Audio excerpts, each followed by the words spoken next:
Here are 3 mistakes that I want you to avoid if you're over the age of 40 and you're trying to lose weight, drop fat, drop inches. These 3 mistakes have caused more frustration and discouragement in women that it has led them to just give up, and I don't want that for you. So the first one is prioritizing cardio and neglecting strength. And that's a big no-no, and here's why. After the age of 40, our bodies start to change, our metabolism starts to change. And if you're just doing that long, hard, soul-crushing cardio, what happens is you burn calories while in motion, but after the workout, your metabolism slows down. It actually slows down even further than before exercise. So the problem with that is that, yeah, you burn calories during the workout, but the rest of the day, you're not burning that many calories. Whereas strength training does the opposite. You burn calories during the workout, but after the workout, you get that benefit of what we call the afterburn effect. So up to 48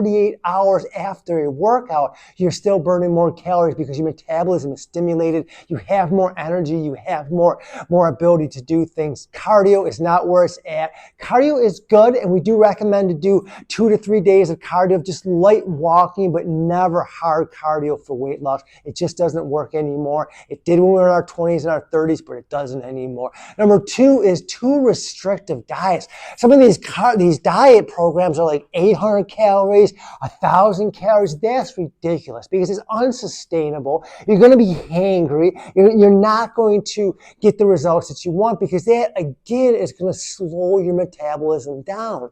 And again, I keep going back to this, but again, in our 20s and 30s, you could get away with it. You could skip a few meals and that weight kind of melts off. But as we age, if you're trying to lose weight and you're less than 1,200 calories, you're never going to lose the weight. And if you do, you're going to gain it right back when you start to eat normally. And number 3 is not incorporating rest and recovery. If we're not resting enough, if we're not recovering enough, our whole hormone profile is out of whack. So the mistake that I see is that they want to just work out every day. Is that like, well, I'm just going to work out 7 days a week, or I'm going to work out 6 days a week. And the problem with that is the cortisol levels are elevated, your estrogen levels are out of whack, testosterone levels, all the essential hormone profile is out of whack. Your profile harmony is not there, and that is going to hold you back from losing the weight that you desire and deserve. So avoid those 3 mistakes and get the results.